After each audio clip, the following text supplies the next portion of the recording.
Guys নমস্কাৰ পুনৰ আন এটি নতুন ভিডিঅ'লৈ আপোনালোকক স্বাগতম জনাইছোঁ। তো গাইস এইবাৰ বহুত ভাল খবৰ আহিছে আপোনালোকৰ বাবে, কাৰণ অসম গভৰ্ণমেণ্টৰ ফালৰ পৰা নতুন ৰিক্ত পদত ভেকেঞ্চি ওলাই দিয়া হৈছে অসম চৰকাৰৰ ফালৰ পৰা, য'ত আপুনি এইবাৰ পুনৰবাৰ এপ্লাই কৰিব পাৰিব। ঠিক আছে, তো বলক ভেকেঞ্চি কি হয়, লগতে ইয়াতে এপ্লাই কৰিবলৈ হ'লে আপোনাৰ এডুকেশ্যন কোৱালিফিকেশ্যন কিমান লাগিব, এজ লিমিট কিমান লাগিব, লগতে কোনবোৰ কেণ্ডিডেটে এইবাৰ পুনৰ এপ্লাই কৰিব পাৰিব। যিহেতু আমাৰ অলৰেডি যি আছাম ডাইৰেক্ট ৰিক্ৰুটমেণ্টত আমি অলৰেডি ভালে ভালে যি এক্সাম আছে আমি পাৰ কৰিলোঁ, লগত তাৰ পিছে লগে লগে যি আমাৰ আৰু নতুন যি পদসমূহ মুকলি কৰা হৈছে, এই সকলো ডিটেইলছ আমি এতিয়া জানিবলৈ চেষ্টা কৰিম যে নতুন পদ কি হয়, কেনেকৈ আপুনি এপ্লাই কৰিব, আপোনাৰ এজ লিমিটটো ইয়াতে এপ্লাই কৰাৰ বাবে এলিজিবল হয় নে নহয়, সকলোখিনি ডিটেইলছ আমি জানিবলৈ চেষ্টা কৰিম। তো গাইছ নমস্কাৰ, মই ক্ষেম উপাধ্যায় আৰু আপুনি চাই আছে মোৰ এই চেনেল আপডেট ইনফৰমেশ্যন। তো গাইছ নতুন ভেকেঞ্চি ওলাইছে আপোনাৰ এপিএছচিৰ ফালৰ পৰা নতুন পদসমূহ মুকলি কৰি দিয়া হ'ল, য'ত আপুনি এইবাৰ পুনৰ এপ্লাই কৰিব পাৰিব। তো বলক আপুনি এপিএছচিত এপ্লাই কৰিবলৈ হ'লে আপোনাৰ এজ লিমিট কিমান লাগিব, চিলেকশ্যন প্ৰচেছ কি হয়, যদি আপুনি ইয়াতে চিলেকশ্যন কৰি লয়, আপোনাৰ চিলেকশ্যন হয়, তেতিয়াহ'লে আপোনাৰ ইয়াতে চেলেৰি কিমান থাকিব আৰু বয়সৰ সীমা কিমান থাকিব, যদি আপুনি এমপ্লয়মেণ্ট এক্সচেঞ্জ চাৰ্টিফিকেট যদি আপুনি এতিয়ালৈকে বনোৱা নাই, তেতিয়া আপুনি ইয়াতে এপ্লাই কৰিব পাৰিব নে নোৱাৰিব, আৰু কোনবোৰ কেণ্ডিডেটৰ বাবে ইয়াতে এজ ৰিলেক্সেশ্যন দিয়া থাকে আৰু কোনবোৰ কেণ্ডিডেটে ইয়াতে এজ ৰিলেক্সেশ্যন নাপায়, সকলো ডিটেইলছ আমি ইয়াতে এটি ভিডিঅ'টোৰ যোগেদি আমি জানিবলৈ চেষ্টা কৰিম। তো বলক ভিডিঅ' আৰম্ভ কৰিছোঁ। তো গাইছ বহুত ভাল কথা, যি আমাৰ এইবাৰ এপিএছচিৰ ফালৰ পৰা নতুন পদসমূহ মুকলি কৰা হৈছে, য'ত আপোনাৰ টোটেল ভেকেঞ্চি থাকিব 19টা আপোনাৰ এছিষ্টেণ্ট ডাইৰেক্টৰ পোষ্ট মুকলি কৰা হৈছে, য'ত আপোনাৰ যদি চিলেকশ্যন হৈ যায়, তেতিয়াহ'লে আপুনি ইয়াতে 30,000ৰ পৰা লৈ পেলাই আপুনি 1,10,000লৈকে আপুনি চেলাৰী পাব, যদি আপোনাৰ চিলেকশ্যন হৈ যায়। আৰু লগতে ইয়াতে এজ লিমিটৰ বিষয়ে আমি জানিবলৈ চেষ্টা কৰিম। এজ লিমিটটো আপোনাৰ থাকিব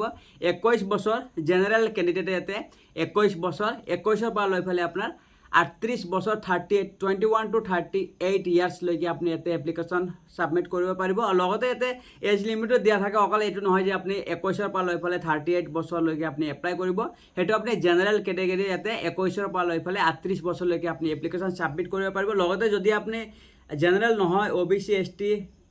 আৰু লগতে PH বা SC হয়, তেতিয়াহ'লে আপুনি 38ৰ লগতে আপুনি 3 বছৰ বা 5 বছৰলৈকে আপোনাৰ এজ ৰিলেক্সেশ্যন আপোনাৰ এড হৈ যাব, সেইটোৰ লগতে আপুনি আৰু বেছি বছৰলৈকে ইয়াতে এপ্লিকেশ্যন ছাবমিট কৰিব পাৰিব। তো বলক ইয়াতে আমি ডিটেইলছত জানিবলৈ চেষ্টা কৰিম যে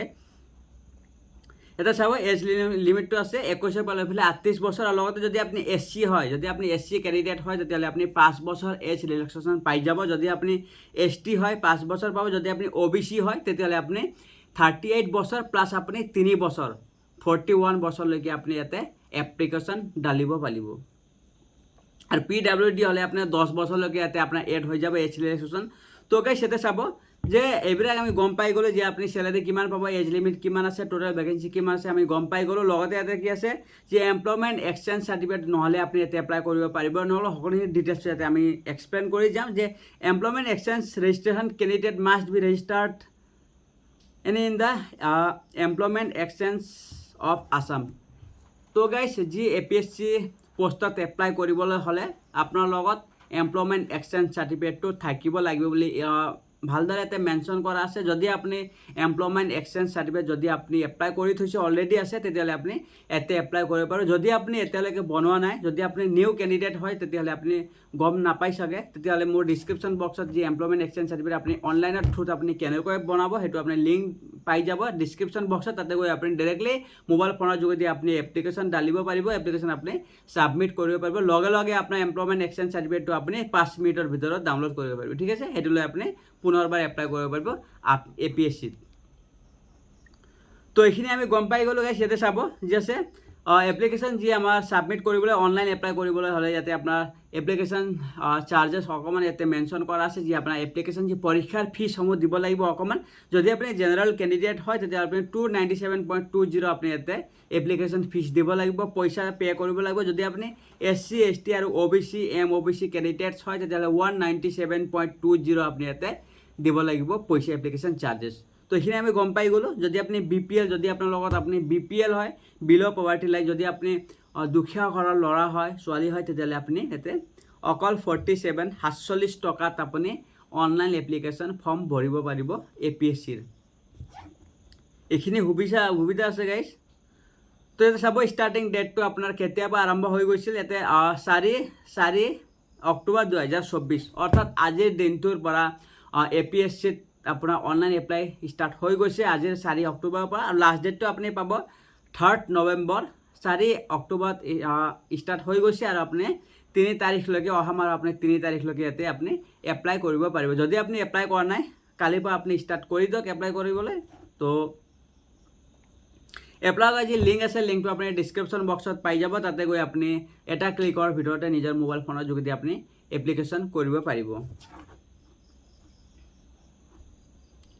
তো গাইছ মই আশা কৰিছোঁ যে যিবোৰ কেণ্ডিডেটে আসাম ডাইৰেক্ট ৰিক্ৰুটমেণ্টত এপ্লাই কৰিছে আৰু কেনেকুৱা হ'ব এইটো সিহঁতে নিজে গম পায় চাগে হয় না নিজে কেনেকুৱা মানে এক্সাম দিয়া মই ধৰক আপুনি কেনেকুৱা এক্সাম দিছে কেনেকুৱা ভাল হৈছে নে বেয়া হৈছে আপুনি নিজে গম পাই যায় সেইটো মতে আপুনি যিমান যি আহে এক্সাম যিমান যি আহে আপোনাৰ কণ্টিনিউ আপুনি দি থাকিব লাগিব কাৰণ আপোনাৰ এক্সপিৰিয়েঞ্চ তেতিয়াহ'লে বাঢ়ি থাকিব ইনক্ৰিজ হ'ব আৰু লগতে যি আছে আহিবলগীয়া যি আগন্তুক দিনত যি এক্সাম হ'ব তাতে আপোনাৰ যি আছে সেই যি আপুনি পঢ়া পাতি প্ৰিপাৰেশ্যন চলাই থাকিব কণ্টিনিউ থাকিব আপুনি তেতিয়াহ'লে আপুনি অকণমান হ'লে সহজ হৈ যাব তো গাইছ এইখিনি আছিল তো আজিলৈ এইখিনি যদি আপুনি এই চেনেলত প্ৰথমবাৰ আছে তেন্তে আপুনি চেনেলটো ছাবস্ক্ৰাইব কৰিব নাপাৰিব তো আজিলৈ এইখিনি জয় অসম